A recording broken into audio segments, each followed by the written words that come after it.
오늘 우리에게 주시는 하나님의 말씀은 고린도전서 2장 1절에서 5절입니다. 형제들아, 내가 너희에게 나아가 하나님의 증거를 전할 때 말과 지혜의 아름다운 것으로 아니하였나니 내가 너희 중에서 예수 그리스도와 그가 십자가에 못 박히신 것 외에는 아무것도 알지 아니하기로 작정하였음이라. 내가 너희 가운데 거할 때 약하고 두려워하고 심히 떨었노라. 내 말과 내 전도함이 설득력 있는 지혜의 말로 하지 아니하고 다만 성령의 나타나심과 능력으로 하여 너희 믿음이 사람의 지혜에 있지 아니하고 다만 하나님의 능력에 있게 하려 하였노라. 이는 살아계신 하나님의 말씀입니다. 아멘.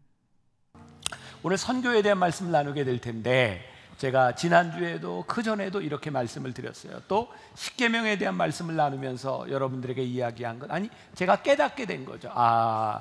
하나님이 왜 십계명을 주셨을까? 하나님이 왜 우리들에게 나누라고 하실까? 왜 선교하라고 하실까? 그것은 일에 대한 부분이 아니라 하나님의 마음에 대한 부분이구나. 그래서 오늘 선교도 하나님의 마음으로 하는 것이 선교다, 이런 제목으로 말씀을 나누려고 합니다. 몇 년 전 제가 고린도전서 강해 이렇게 설교를 하면서 했던 이야기인데 기억나시는 분이 있는지 모르겠어요. 어떤 사람이 이발을 하려고 이발소에 갔습니다. 사람이 다 그런 건 아니지만 이발사 중에 말을 굉장히 많이 하는 사람이었던 것 같아요. 손님이 앉아 있는데 너무 귀찮게 하니까 막 세상 돌아가는 이야기, 정치, 경제 막 이런 이야기를 하니까 그냥 이렇게 조용히 눈을 감고 있었던 것 같아요. 이발사가 한참 이발을 하다가 손님에게 묻습니다. 선생님, 정말 이 세상이 이렇게 돼서야 되겠습니까? 잘못된 거 아닙니까, 선생님? 이분이 조용히 눈을 감고 있다가 죄송합니다, 제가 별로 신경을 쓰지 않아 잘못 들었습니다. 그랬더니 이발사가 화를 내는 거죠. 아니, 말을 듣지 않을 거면 왜 여기 앉아 있는 거예요? 그리고 막 화를 낸 거죠.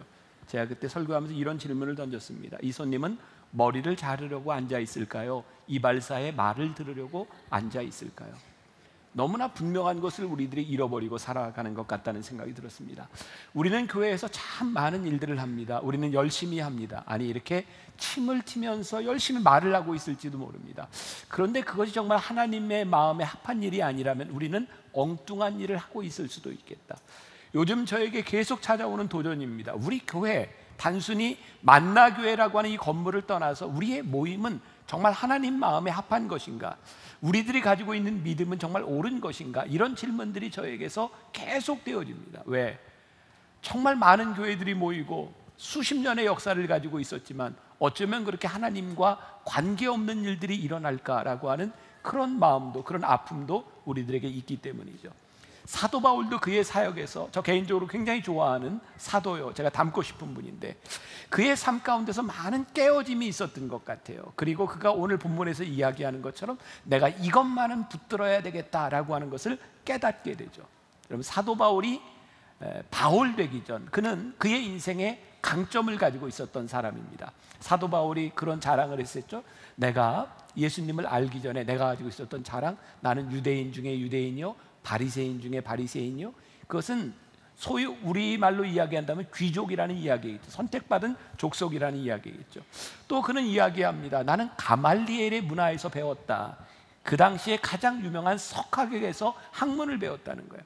또한 당시 로마가 세상을 지배하고 있을 때 나는 로마의 시민권을 가지고 있는 사람이었다. 그러니까 사도 바울은 그 시대에 그가 가지고 있었던 모든 강점을 가진 사람이었어요. 그런 사람이 사도행전에 보면 예수 믿는 사람들을 잡아 죽이기 위해 열심을 냈던 사람이죠. 최초의 순교자 스데반이 죽던 자리에 거기에 돌을 들고 있었던 사람이 사도 바울이었습니다. 한번 생각해 보세요. 누군가를 죽일 정도로 그 마음에 확신과 열정이 있었다고 하는 것은 그렇게 쉬운 일이 아닙니다. 사도 바울은 그런 열정을 가지고 예수 믿는 사람을 핍박하던 자였죠. 그런데 그 사람이 회심을 한 거예요. 예수님을 만나게 된 거죠.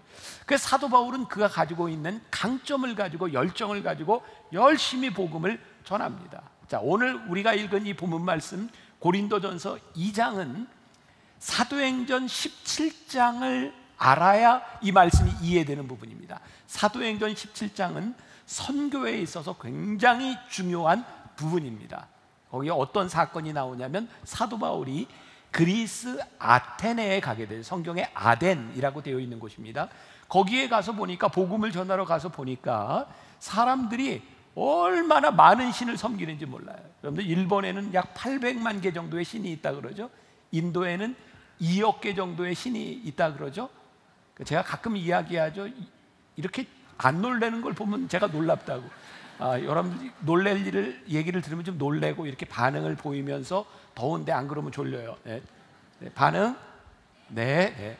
자, 사도 바울이 가서 보니까 그 사람들이 여러 신들을 섬기는데 혹시라도 빼먹은 신이 있을까봐 알지 못하는 신에게도 절을 하고 있었던 거예요. 사도 바울이 이렇게 이야기를 하죠. 너희들이 알지 못하는 그 신을 내가 너희에게 알게 하겠다. 그러면서 하나님에 대해서 설명하기 시작합니다.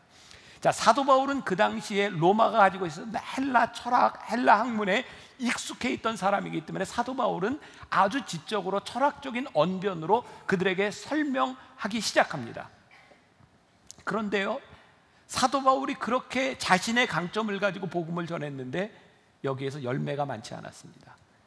사도 바울은 소위 이 복음을 전하고 완전히 디프레스가 되죠. 그리고 사도 바울은 아덴을 떠나서 어디로 가냐면 고린도로 가게 됩니까? 사도 바울이 굉장히 디프레스된 상태에서 고린도로 가게 된 거예요. 자, 이제 편지를 이해하게 됩니다. 2절에 보니까 이렇게 되어 있어요. 내가 너희 가운데 3절이군요. 내가 너희 가운데 거할 때 약하고 두려워하고 심히 떨었노라. 지금 분위기가 이해가 돼서요. 여기서 실패를 하고 고린도에 갔을 때 내가 약하고 두려워하고 심히 떨었노라 라고 되어 있어요. 또 이 성경에 보면 사도 바울이 고린도에서 복음을 전할 때 그는 직업을 가지고 있었습니다. 사도 바울의 직업이 뭐였죠? 텐트 메이커, 텐트를 천막을 깁는 사람이었고, 사도 바울이 아마 두 가지 중에 하나였을 것 같아요. 내가 저 교인들에게 부담을 주지 않게 해서 내가 돈을 벌면서 목회를 해야 되겠다, 그런 마음이었을까? 아니면 누군가 이런 이야기를 하죠. 아직 실패한 사도 바울에게 확신이 없기 때문에 전임으로 뛰어들지 못하고 그가 돈을 벌어야 했던 것은 아닐까? 이런 고민은 요즘도 계속되고 있는 거죠. 저 같은 사람은 전임 사역자입니다. 10시 예배 때는 시간이 부족해서 다 이게 얘기를 하지 못하는데 12시 예배는 참 좋네요. 아직 30분밖에 안 돼서 충분히 이야기를 다 할 수 있을 것 같아요. 길다고 느껴지는 사람은 알아서 가세요. 네, 제가 할 얘기를 다 할게요. 제가 이렇게 군목 시절에 그런 일들이 있었어요. 대개 그 군인들이 그렇죠. 우리나라에서 연금을 받는 게 19년 6개월을 하면 20년으로 인정이 돼서 연금을 받고, 그 이전에 나오면 연금을 받지 못합니다. 그래서 소령, 중령 요 무렵에 이게 연금을 받느냐 마느냐 하는 게 굉장히 중요한 거죠. 근데 우리 목사님들 사이에서 그런 얘기가 있었어요. 군목에서 일반 목회로 갈 때 연금을 받는 목회자 중에 성공하는 사람이 별로 없다. 여기서 성공이라고 하는 말을 잘 이해하세요. 그래서 정말 목회를 잘하려면, 진짜 목회에 목숨을 걸려면 요거 연금 받기 전에 나가야 치열하게 목회한다. 여러분들 어느 정도 동의하세요? 어떻게 보면 우리들이 하나님의 일을 한다고 하면서 우리들이 가지고 있는 것들, 그것들이 우리들에게 방해가 될 때가 많지 않은가? 사도 바울에게 있어서 두 가지, 그가 가지고 있었던 강점. 자, 이거 10시 예배 때 잘 이해를 못 하시더라고요. 잘 들으셔야 돼요. 사도 바울이요, 그의 강점을 가지고 하나님의 일을 할 때 그는 철저하게 패배감을 맛봅니다. 그런데요, 하나님께서 사도 바울을 사용하실 때 하나님은 사도 바울이 가지고 있는 강점을 다 쓰십니다. 10시 예배는 이해가 되시는 것 같아요. 자, 우리는요, 하나님의 일을 한다고 하면서 내 속에 있는 열정, 내가 가지고 있는 강점을 가지고 하나님의 일을 열심히 합니다. 그런데 하나님은 우리의 강점과 우리의 열심 가운데서 어쩌면 철저하게 패배감을 느끼게 하시는지 몰라요. 하나님은 우리의 강점으로 일하시는 분은 아닙니다. 그러나 우리가 하나님의 마음에 합한 사람이 되어 하나님 앞에 쓰임받기 시작할 때 우리들 속에 가지고 있었던 모든 것들을 하나님은 쓰시기 시작합니다. 결국은 우리들이 어떻게 사용하느냐에 대한 문제죠. 사도 바울은 그가 강점을 가지고 일을 했을 때 실패를 경험합니다. 떨림을 경험합니다. 그리고 그가 이런 고백을 하게 되죠. 오늘 말씀은 그런 거예요. 4절과 5절 같이 봉독할까요? 내 말과 내 전도함이 설득력 있는 지혜의 말로 하지 아니하고 다만 성령의 나타나심과 능력으로 하여 너희 믿음이 사람의 지혜에 있지 아니하고 다만 하나님의 능력에 있게 하려 하였노라. 사도 바울이 깨닫게 된 건 나의 열정, 나의 강점이 아니라 하나님의 방법, 하나님의 마음으로 그의 신앙의 여정이 바뀌어지게 된 것이죠. 그래서 오늘 우리들이 선교라고 하는 것은 우리들이 할 수 있는 일, 단순히 우리가 가지고 있는 능력에 대한 부분이 아니라 하나님의 마음을 알아가며 우리들이 어떻게 쓰임 받을까에 대한 문제이구나. 자, 또 이렇게 생각해 보세요. 하나님의 일을 한다고 하는 것은 우리들에게서 모든 것이 다 이해되는 게 아닌 것 같아요. 하나님이 우리들에게 무언가를 시키실 때 내가 다 이해가 되나요? 아니, 그렇지 않은 것 같아요. 그런데 놀라운 것은요, 우리들이 하나님의 일을 하는 것은 우리들이 이해하기 때문이 아니라 하나님이 우리를 부르셨기 때문에 하는 거예요. 그러니까 우리는 이런 계산이 있죠. 합리적 계산이 있죠. 내가 가지고 있는 능력과 내가 할 수 있는 일과 내가 가지고 있는 열정들, 근데 하나님이 그것 가지고 내 삶에서 이해될 수 있는 모든 것을 가지고 일하시는 분이 아니라 우리들이 하나님 앞에 부르심을 받았는데 내가 이해할 수 없는 거예요. 하나님 왜 나를 여기에 부르셨어요? 하나님 나의 능력이 과연 가능한 거예요? 근데 놀라운 일은 부르심에 순종하는 순간부터 우리들의 삶이 이해되기 시작하는 거예요. 그러니까 우리들이 이해해서 하려고 하면 할 수 없는 일이 부르심에 순종하며 살아갈 때 우리들에게 이해가 되는 거죠. 저 개인적으로는 그런 경험이 있어요. 제가 은혜를 받기 전에는 제 삶을 이해할 수가 없었어요. 내가 왜 여기에 있는지도 이해가 되지 않았어요. 근데 하나님께 은혜를 경험하고 났더니 내 삶에 지나왔던 일들이 이해가 되기 시작했어요. 하나님이 이렇게 나를 인도하셨구나. 과거가 이해되고 내가 부르심에 하나님 앞에 응답하려고 하니 앞으로 살아갈 내 인생에 대한 기대감들이 생기기 시작했어요. 이게 사도 바울이 우리를 통해 오늘 이 선교라고 하는 이 주제를 통해 우리들에게 주시는 정말 중요한 말씀이 있는데, 우리의 이해의 폭에서 일어나는 일이 아니라 우리들이 부르심에 순종하기 시작할 때 하나님은 우리의 삶을 이해하도록 도우시는 분이죠. 벌써 한 4년쯤 지났어요. 제가 영국의 선교사님들을 위한 그런 이제 세미나, 그리고 런던에 있는 한인들을 위한 집회에 있어서 4년 전에 간 적이 있어요. 제가 거기에 간 것은요, 정말 저에게 이해할 수 없는 일이었어요. 왜냐하면 저를 정말 이렇게 이런 표현 써도 될 것 같아요. 집요하게 저를 초청하던 한 선교사님이 있었어요. 저는 모르는 분이에요. 그분이 우리 교회 예배도 들어와서 듣고 저에게 이제 페북 친구가 되어서 계속 그분이 이야기를 하는데, 제가 이렇게 이해가 안 되는 건, 아니 한국 사람이 영국에 가서 무슨 선교사가 된다는 거예요. 제 마음에 영국이라고 하는 나라는 제가 공부를 하면서 우리나라의 최초의 선교사로 순교했던 토마스 선교사를 파송한 나라가 영국이잖아. 웨일즈의 부흥운동이 일어나고. 근데 우리나라 사람이 영국에 가서 무슨 복음을 전한다고 하는 것인가? 근데 그분이 너무 열심히 영국에서 복음을 전하는 거예요. 그리고 그분의 편지에 보니까 지금 영국에 있는 크리스찬이 3%밖에는 안 된대요. 영국에는 지금 기독교인보다 모슬렘, 이슬람 사람들이 더 많아진 나라가 되었다는 거예요. 하나님이 그분을 거기에 부르셨다는 거예요. 영국은 우리나라보다 잘 사는 나라입니다. 많은 것을 가진 나라입니다. 그런데 하나님께서 그분을 거기에 부르셨기 때문에 그분이 거기에서 하는 그 일들이, 그분의 사역이 제 마음을 움직였어요. 저는 그분을 한 번도 만나본 적이 없는 상태에서 영국에 가게 된 거죠. 영국에 가게 될 때 제가 굉장히 이렇게 몸이 좀 안 좋은 상태에서, 4년 전입니다. 첫날부터 저는 정말 이렇게 태어나서 그런 두통은 처음 경험해 봤고요. 머리가 정말 뽀개지는 것처럼 아팠어요. 그래서 선교사님들을 위한 1시간 강의를 하면 저는 방에 가서 누워 있다가, 그리고 또 1시간 강의를 하고 또 누워 있다가, 근데 이게 도저히 해결이 되지 않는 거예요. 참을 수가 없었어요. 아무래도 병원을 가야 되겠다고. 영국은 복지, 사회복지 이런 그 의료 시설들이 잘 돼 있어서 관광 여행으로 온 사람이 저에게도 돈을 하나도 받지 않았습니다. 그런데 문제는 제가 가서 머리가 아프니까 이게 혈압을 재보니까 혈압이 200을 넘어가고 뭐 정말 어떻게 할 수 있는데 아무 조치가 안 되는 거예요. 그냥 기다리는 거예요. 그리고 약만 하나씩 주는 거예요. 여기 있으면 죽겠더라고요. 뭐 도저히 해결이 안 돼서 나왔다가 제가 이제 쓰러진 거죠. 기절을 한 거죠. 저 태어나서 처음 기절해봤어요. 제가 가끔 여러분들에게 이야기해요. 기절을 안 해보고 인생을 얘기하지 말라고. 기절할 때 그 기분이 삼삼해요. 정말 이렇게 정신을 잃는 게 그런 거구나. 그리고 깨어났지만 도저히 집회를 할 수 없었고요. 그냥 도중에 취소를 하고 한국으로 돌아왔어요.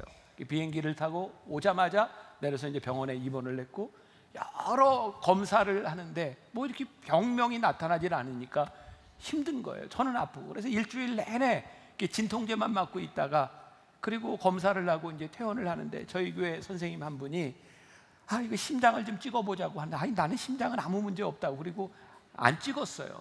근데 그분이 이렇게 날짜를 잡아놔서 와서 이제 찍어보고 이제 바로 이제 심장에 이제 스텐트를 하게 됐죠. 그게 어떤 연관이 있는지 모르겠어요. 그런데 저에게 그 이후로 계속해서 갑자기 찾아오는 이 두통과 어지럼증에 대한 문제를 제가 가지고 살아요. 그러니까 지금은 정말 이렇게 좋은 상태에 서 있지만 몇 주 전까지 제가 여기 서 있는 게 어지러워서 힘드니까 어지러우면 다리에 힘을 주고 서요. 그래서 설교를 마치고 나면 두 다리가 저려요. 힘을 하도 주고 있어서 이제 그렇게 시간들이 지나가는 거예요. 그래서 저는 이게 아프면 우리 교회에 이제 선생님들이 많으니까 가서 갑자기 내가 이거 어지럼증이 왔는데 이 문제가 뭔지 모르겠다고. 그러면 선생님들은 이렇게 목사님 이게 갑자기 온 게 아니고요. 목사님이 그렇게 사니까 어지럼증이 저는 갑자기 온 것 같은데 제가 어지럼증이 오게 살았다는 거예요. 어쨌든 저에게는 그게 참 너무 힘든 일이고 언제부터인가 저에게 참 힘든 일 가운데 하나는 제가 아플 때 교인들에게 아프다는 이야기를 하는 게 미안한 거예요. 눈치도 보이고요. 자꾸 아프다 그러면 그만 나가라 그럴 것 같기도 하고 정말 이렇게 눈치가 보여요. 교인들에게 미안하고 이게 목사가 맨날 이렇게 이러면 안 되는데 근데 제가 잘못 살아간 부분들이잖아요. 제가 이제 지난번에 미국에 갈 때 정말 안 좋은 상태에서 가게 됐거든요. 그냥 교인들한테 미안한 걸 제가 이렇게 장로님들한테 이렇게 카톡으로 이렇게 메시지를 보낸 게 있어요. 근데 말씀을 준비하다 그 생각이 나서 지나간 메시지를 보니까 이렇게 그대로 살아있더라고요. 제가 이렇게 메시지를 보냈어요. 미안하고 죄송하고 또 감사한 마음으로 아플 때마다 스케줄 조절을 잘 한다고 하면서도 조금만 좋아지면 망가지는 제가 담임 목사로서 참 자격이 없다는 생각이 듭니다. 한 주간 병원도 다니고 주사도 맞고 침도 맞으면서 이제 비행기에 탑승했습니다. 늘 마음이 약해 거절하지 못하고 이를 벌려놓고 힘이 드네요. 유난히 길게 어지럼증으로 힘들어하며 제 삶을 만지시고 다듬어 가시는 하나님을 다시 묵상합니다. 목사가 교인들에게 줄 수 있는 가장 큰 선물은 건강한 자신이라 해놓고 좋은 사람 되지 못함에 죄송합니다. 2주간 일정을 잘 마치고 돌아올 수 있도록 기도해 주세요. 기쁜 마음으로 만날 수 있기를 기대하며 모두 사랑하고 축복합니다. 제가 아프기 때문에 이제 혼자 비행기 안에서 그렇게 외롭고 힘든 마음이었던 것 같아요. 그래서 여러 장로님들이 저에게 격려 메시지를 보내주셨는데 그 중에 한 분이 저에게 이런 글을 보내주셨어요. 건강한 자신도 귀하지만 마음이 약해 거절하지 못하는 건강한 마음으로 인해 감사합니다. 아무 걱정 없이 다녀오시기를 기도하며 기다리겠습니다. 이 말이 저에게 굉장히 큰 위로가 되었어요. 제가 어디 갈 때, 외부에 나갈 때면 저희 가족들이, 저희 목사님들이 저에게 이런 얘기합니다. 목사님 이렇게 함부로 이렇게 대답하거나 약속하지 마세요. 그 일들을 이제 팔로우업하는 게 힘든 거죠. 근데 하나님은 왜 나에게 그런 마음을 주셔서 이렇게 가보면 약속을 제가 참 많이 하고 옵니다. 그리고 제 성격이 약속을 하면 지켜야 된다고 생각을 하거든요. 하나님은 왜 내 마음에 이렇게 쉽게 불쌍히 여기는 마음과 아파하는 마음을 주셔서 그것 때문에 나를 이렇게 힘들게 하시는가? 그런데 이 말씀이 저로 하여금 위로가 되었던 게 내가 거절하지 못해서 내가 지키지 못하는 건강, 그것이 미안하고 아프기는 하지만 하나님이 나에게 거절하지 못하는 마음을 주셔서 내가 아프고 힘들어하는 이 과정들도 어쩌면 내가 이해하지 못하는 하나님의 과정 가운데 있는 것은 아닐까. 그러니까 저에게 위로가 되었던 것은 그래도 나에게 하나님의 마음을 주신 것에 대해서 감사하다라는 생각이었어요. 저는 우리들의 인생에 어떤 신앙적인 답을 내리거나 우리들이 명확하게 알 수 있는 것은 아니라고 생각해요. 그러나 순간순간마다 하나님께서 우리들에게 깨닫게 하시고 이해하게 하시고 우리로 하여금 신앙의 여정을 가게 하시는 것은 있지 않을까. 여러분, 요나가요, 선지자 요나가 하나님의 부르심을 받잖아요. 그는 선지자였고 하나님께서 요나에게 요나야 너 니느웨에 가서 복음을 전하라 이렇게 말씀하셨어요. 어떤 분이 그런 얘기하더라고요. 요나서는 딱 1장으로 끝날 수 있는 거였다는 거예요. 왜? 그가 순종하고 갔으면 되니까. 근데 요나서가 계속 이어지는 거예요. 요나가요, 하나님의 명령을 듣고 하나님이 니느웨로 가라고 하는 말씀을 듣고 그게 가기 싫었어요. 여러분, 하기 싫으면 수많은 이유가 생기는 거 아시죠? 요나에게 이유가 생기는 거죠. 어떤 이유예요? 하나님, 그들은요 하나님을 예배하지 않을 뿐만 아니라 하나님을 적으로 생각하는 무리들입니다. 하나님, 니느웨에 얼마나 많은 죄악이 있는지 아세요? 그들은 죽어 마땅한 자들입니다. 내가 가지 않을 이유가 충분합니다. 근데 하나님께서 요나를 거기에 보내시는 과정 가운데서 무엇을 깨닫게 하시냐면, 네가 그들은 죽어도 생각하는 니느웨 사람들을 향한 내 마음을 아냐.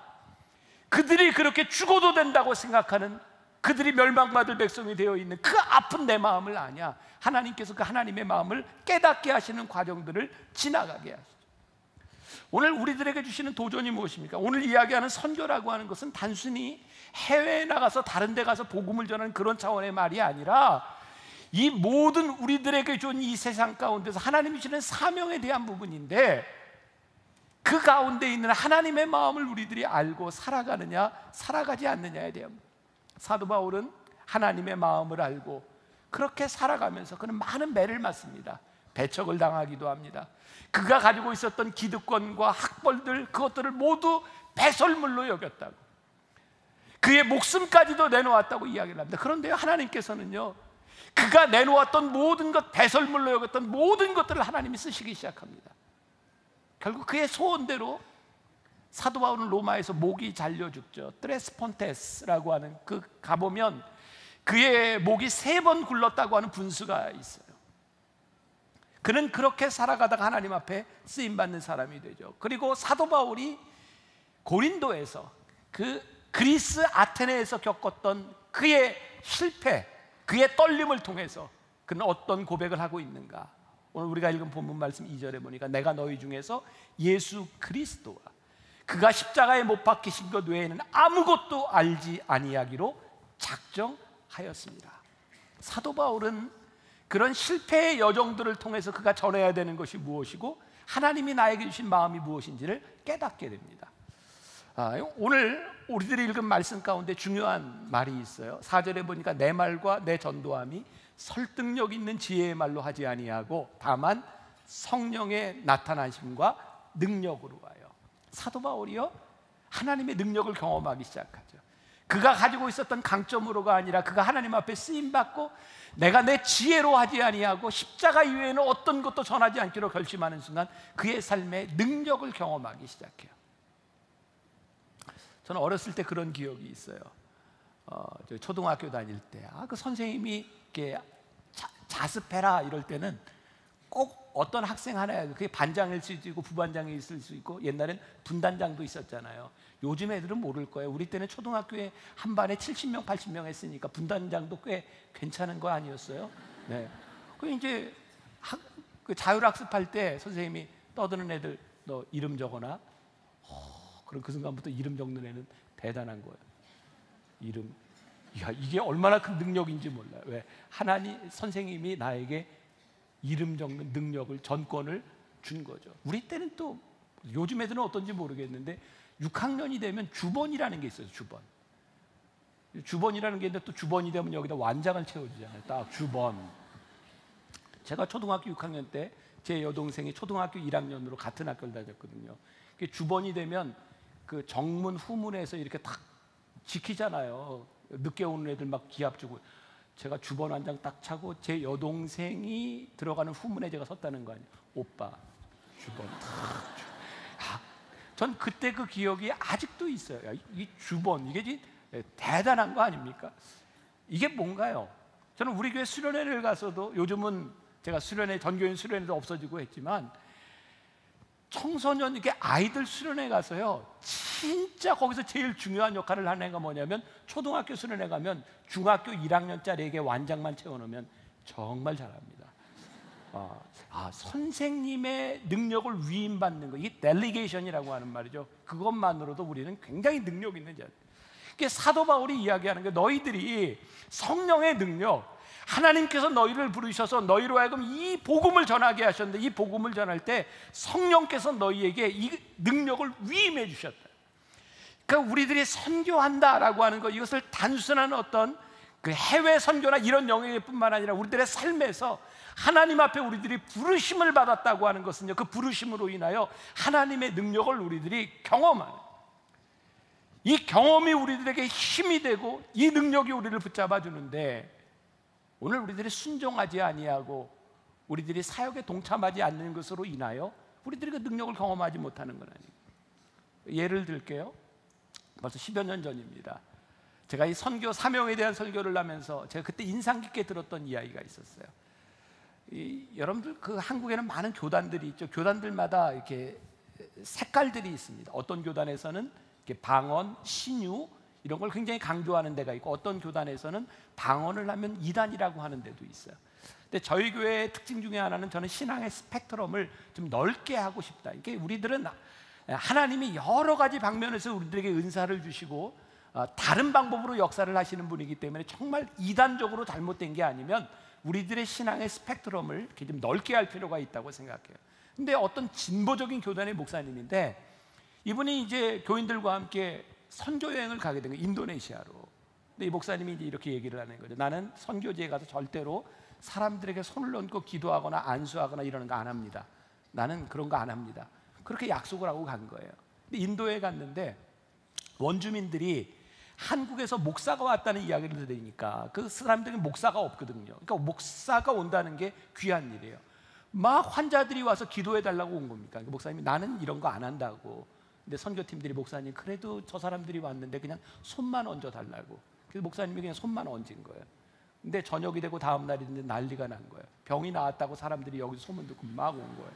목사님 나는 안 한다고, 난 이런 거 안 믿는다고. 근데 놀라운 일은요, 그분이 믿느냐 안 믿느냐에 관계없이 손을 얹으면 사람들이 낫는 거예요. 그분이 돌아와서 그런 고백을 했습니다. 하나님의 능력은 나의 믿음과 관계 있는 것이 아니라, 나의 능력에 관계 있는 것이 아니라 하나님의 능력에 관계 있는 것이라고. 우리들이요, 하나님을 이해하지 못하고 하나님을 믿지 아니하고 하나님의 마음을 우리들이 알지 못하고 하나님의 사역에 동참하지 아니함으로 인하여 우리들이 하나님의 능력을 경험하지 못할 때가 참 많이 있어요. 사도 바울이 그가 가지고 있었던 강점이 아니라, 그가 하나님 앞에 쓰임받기로 결심하였을 때 하나님은 그의 삶의 모든 것들을 쓰시기 시작하는 거예요. 그러니까 이 선교라고 하는 것은요, 단순한 어떤 지역적인 문제가 아니라 우리들의 삶에서 하나님의 능력을 경험하느냐 경험하지 않느냐에 대한 부분이에요. 이 하나님의 능력이요, 하나님의 기쁨과 밀접한 관계가 있는 거예요. 하나님께서 우리들에게 델리게이트, 우리들에게 권한을 부여해 주셨다면 하나님은 무엇을 기뻐하실까요? 하나님의 능력을 쓰는 것이죠. 우리들이 하나님의 능력을 쓰기 위해서 필요한 것이 무엇일까요? 순종이죠. 하나님이 우리들에게 주신 것을 잘 쓰는 것은 순종이고요, 그것을 남용하면 교만이 됩니다. 하나님은 우리들에게 주신 것을 잘 쓰시기를 원하신, 그럼 여러분들에게 무엇을 주셨냐는 거예요. 우리들에게 하나님의 마음이 느껴지고 하나님의 마음에 우리들이 순종해야 되는 거예요. 예수님께서 마가복음 16장 15절에서 또 이르시되 너희는 온 천하에 다니며 만민에게 복음을 전하라 하셨어요. 우리들에게 부여해 주신 거예요. 델리게이트 해 주신 거예요. 사무엘상 15장에 보면 아주 유명한 이야기가 있어요. 사울이 아멜렉과의 전쟁에서 승리하고 난 후에 하나님께서 사무엘을 통해서 모든 전리품을 진멸하라고 했는데 좋은 것들을 남겨놨잖아요. 그래서 사무엘상 15장 22절에 유명한 말이 나오죠. 순종이 제사보다 낫다. 이 말은 뭐냐면, 그가 제사 드리려고 이렇게 구별해 놓은 것을 보고 사무엘이 질책하죠. 하나님이 다 진멸하라고 했는데, 사울왕이 뭐라 그래요? 내가 이걸 가지고 하나님께 제사 드리려고 했다고. 그랬더니 하나님은 제사보다 순종을 원하십니다. 그러죠. 그 당시 사울왕은 모든 전쟁에 승리했던, 전쟁에 능한 사람이었습니다. 그는 많은 능력을 가지고 있었습니다. 그런데 하나님께서 사울왕을 버리십니다. 하나님은 그의 능력이 필요했던 것이 아니라 그의 순종이 필요했던 것이죠. 제가 요즘 읽고 있는, 거의 다 읽었는데, J.D. 그리어라고 하는 사람이 쓴 새로 나온 책입니다. 하나님을 하나님 되게. 이 책에서 계속 그런 이야기를 하는 거예요. 우리가 하나님을 믿지 못하는 것은 자꾸 하나님을 이해하려고 한다는 거예요. 내가 이해하면 믿겠다고 하는데 하나님은 절대로 여러분들이 이해할 수 없다는 거예요. 왜? 하나님은 우리의 이해보다 크신 분이니까. 우리들이 하나님을 믿으며 순종하기 시작할 때 우리는 하나님을 이해해가기 시작해요. 얼만큼? 하나님께 순종한 만큼. 오늘 이 말씀을 준비할 때 제가 그 책을 읽으면 하나님께서 우리들에게 주시고자 하시는 메시지가 있다. 우리들이 하나님의 마음을 안다고 하는 것은 우리의 이해 가운데서 되어지는 것이 아니라 하나님 앞에 순종함을 통하여 우리들이 알게 되는 것이 하나님의 마음이다. 리고렌 목사가요, 목적이 이끄는 삶에서 크리스찬을 둘로 이렇게 나눕니다. 하나는 월드리 크리스찬, 세속적인 크리스찬, 또 하나는 월드 클래스 크리스찬, 세계적인 크리스찬으로 이렇게 나눕니다. 세속적인 크리스찬은 어떤 사람인지 아세요? 늘 자기중심적입니다. 영어로 하면 me first, 늘 내가 먼저입니다. 이기적입니다. 내가 손해보려고 하지 않습니다. 그 사람들은 굉장히 세속적이고 이기적인 사람의 몸입니다. 하나님은 우리를 세속적인 크리스찬으로 머물기를 원하시는 것이 아니라 세계적인 월드 클래스의 사람이 되기를 원하시는데, 여러분, 이 말은 세상적으로 이야기하는 세상을 이렇게 다니는 성공적인 기업인 같은 그런 이미지가 아니라 하나님이 우리를 쓰시려고 하는 것은 이기적인 우리보다 훨씬 더 크신 거라는 거예요. 오늘 우리가 파송식을 하면서, 오늘 여기 다 참석하지 못했지만 정말 많은 청년들이 나갑니다. 이 청년들을 내보내고 이 청년들을 후원하기 위해서 여러분들이 바자에 참석해 주셨잖아요. 여러분들 먹거리도 먹고 그랬죠? 네, 여러분 거기에 이익금이 얼마가 남았는지 아세요? 한 5천만 원 남았습니다. 놀래시라니까요. 왜? 아니, 여러분들이 먹고 한 게 이익금이 5천만 원, 굉장히 많이 남지 않았습니까? 전 굉장히 놀랍고 감사한 일이라고 생각하거든요. 근데 종종 이런 이야기들을 합니다. 아니, 5천만 원 정도 남았으면, 그리고 그것은 이제 청년들을 지원하는 액수만, 그러니까 선교지에 가기 위해서 그 팀들이 다 움직이려면 얼마나 많은 액수의 돈이겠습니까? 몇 억이 되는 거죠. 아니, 거기에 갈 돈으로 거기 어려운 사람들을 도와주지 뭐하러 거기 돈 들여서 가? 또 이런 이야기를 할 수 있을 것 같아요. 아니, 그 나라에만 어려운 사람들이 있는 것이 아니라 우리나라에도 가난하고 어려운 사람들이 있는데 눈에 보이는 사람부터 어려운 거 구제해야지 왜 거기까지 가? 그리고 얼마든지 비판하고 이야기할 수 있어요. 근데요, 제가 우리 청년들과 함께, 제가 청년들에게 자꾸 한국을 떠나서 세계를 볼 수 있는 눈을 열어주고 제가 자꾸 보내는 이유가 뭔지 아세요? 우리들이 생각하는 이 정도의 자원에 대한 문제가 아니라 청년들이 하나님의 마음을 가지고 세상을 보고 그들의 가치관이 바뀌면 그들이 세상을 바꾸는 사람이 될 수 있거든요. 하나님은요, 우리들이 생각하는 계산보다 훨씬 더 크신 분이고 우리들의 합리성보다 훨씬 더 크신 분이라는 거예요. 그러니까 우리의 합리성을 가지고, 우리의 생각을 가지고 월들리, 세속적인 크리스찬이 되는 것이 아니라 하나님이 우리를 어떻게 쓰실 수 있는가에 대해서 우리들의 마음과 우리들의 삶을 열면 하나님의 능력을 경험하고 그것이 하나님이 기뻐하시는 일이라는 거예요. 그러니까 제가 지난주에도 그런 이야기 했잖아요. 교회는 합리적인 곳이 아니라고요. 이 말 또 오해하지 마세요. 교회는 이렇게 담임 목사 마음대로 해야 돼, 이런 이야기가 아니에요. 우리의 계산을 넘어서는 곳이라는 거예요. 우리의 이해 폭을 넘어서는 곳이라는 거예요. 하나님은 우리의 생각보다 크신 분이기 때문이죠. 로잔 회의의 의장을 맡고 있는 마이클 오라고 하는 사람이 있어요. 한국 사람으로 그 젊은 나이에 그 의장직에 오른 사람이 처음입니다. 마이클 오가 몇 년 전에 우리 교회도 와서 말씀을 전한 적이 있는데 그 사람이 그런 책을 썼어요. I am nothing. 그는 아주 좋은 유펜이라고 하는 대학 나와서, 그 대학원도 아이비리그 나와서, 그는 정말 많은 스펙을 가진 사람이었어요. 근데 하나님 앞에 그가 헌신하죠. 헌신할 때 그가 뭐라고 했냐? I am nothing이었어요.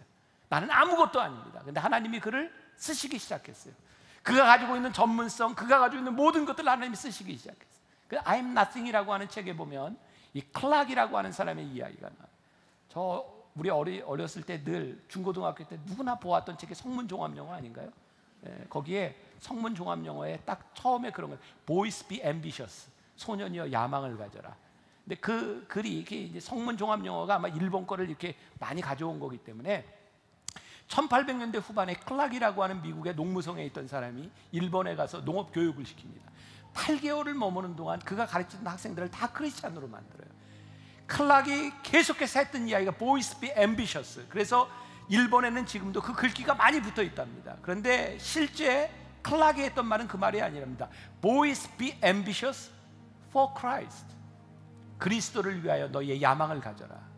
근데 그거는 딱 떼놓은 거죠. 여러분, 야망을 가지는 인간들이 얼마나 이기적이 될 수 있는지 아십니까? 그런데 하나님을 위하여 하나님의 마음을 가지고 야망을 가지기 시작할 때 우리는 이기적인 월들리 세속적인 크리스찬이 아니라 우리는 세계적인 월드 클래스의 사람이 될 수 있는 거예요. 하나님의 마음을 아는 것, 이게 선교고 하나님의 마음을 아는 소원이 여러분들에게 있기를 주님의 이름으로 간절히 축원합니다.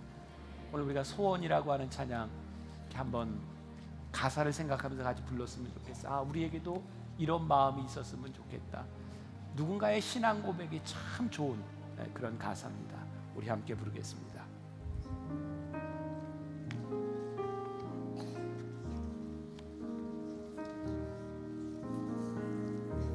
삶의 작은 일에도 그 마음을 알기 원하네. 그 좁은 길로 가기 원해. 나의 작음을 알고 그분의 크심을 알며 소망 그 깊은 길로 가기 원하네. 저 높이 솟은 산이 되기보다 여기 오름직한 동산이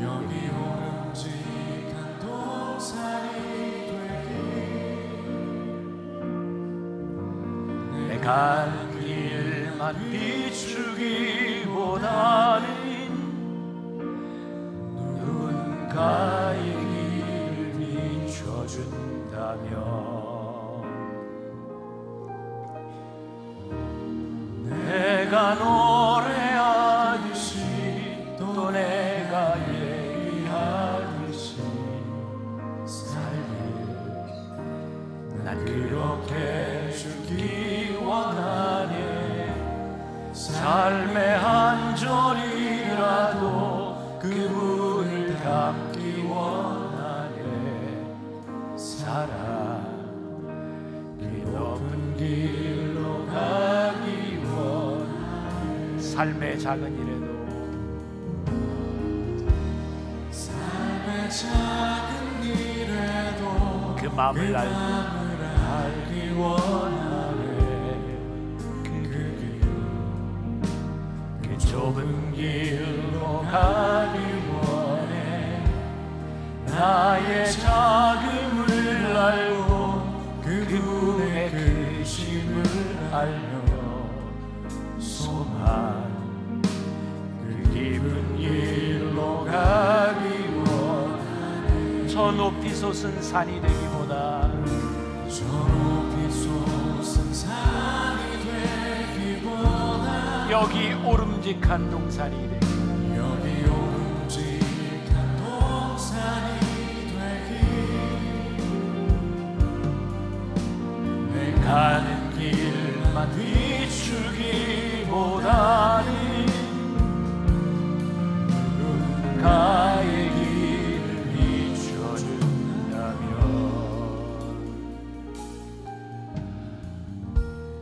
내가 노래하듯이 또 내가 얘기하듯이 살길 난 그렇게 죽기 원하네. 삶의 한 절이라도 그분을 닮기 원하네. 사랑 긴 높은 길로 가기 저 높이 솟은 산이 되기보다 여기 오름직한 동산이 여기 오름직한 동산이 되기 내 가는 길만 비추기보다는 누군가의 함께 일어나 찬양할까요? 내가 노래하듯이 또 내가 얘기하듯이 살길 원하네. 삶의 한 절이라도 그분을 닮기 원하네. 사랑 그 높은 길로 가기 원하네.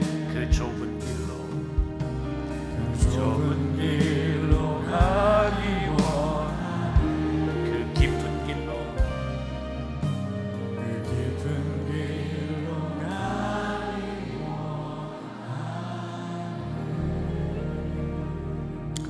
하나님, 오늘 예배하는 우리 성도들의 마음 가운데 소원이 있습니다. 저기 높이 솟은 산이 되기보다 그저 오름직한 동산이 되기를, 나의 길만 비추기보단 누군가의 길을 비춰주기를, 내 삶의 한 절이라도 그분을 닮기 원하는 소원이 우리들에게 있습니다. 하나님 마음을 아는 것, 그것이 우리들에게 능력이고 그것이 하나님의 기쁨이고 우리들이 쓰임받는 것이고, 우리들이 알지 못하고 풀 수 없었던 우리의 인생에 푸는 이해가 됨을 우리들이 고백하며 하나님의 마음 알기를 소원합니다. 특별히 이번 여름 이곳저곳 흩어지는 주의 백성들을 기억하시고, 또 선교사로 파송받는 귀한 가정을 하나님 기억하셔서 멀리 떨어져 있지만 오고 가는 소식이 주 안에서 복되게 하여 주옵시고, 하나님, 우리 사랑하는 성도들 이 땅 위에 살아가며 하나님 앞에 쓰임받는 데 부족함이 없도록 순종하며, 또 하나님 부으시는 축복을 나누는 사람들, 복의 근원이 되는 사람들, 물질로 인하여 넘어지지 않는 사람들, 주의 백성들이 되게 하여 주옵소서. 지금은 우리 주 예수 그리스도의 은혜와 하나님 아버지의 무한하신 사랑과 성령의 인도하심이 하나님의 마음 알기를 소원하며 이 세상으로 나가는 당신의 사랑하는 모든 백성들 위해 지금부터 영원까지 함께 하시기를 간절히 축원하옵나이다. 아멘.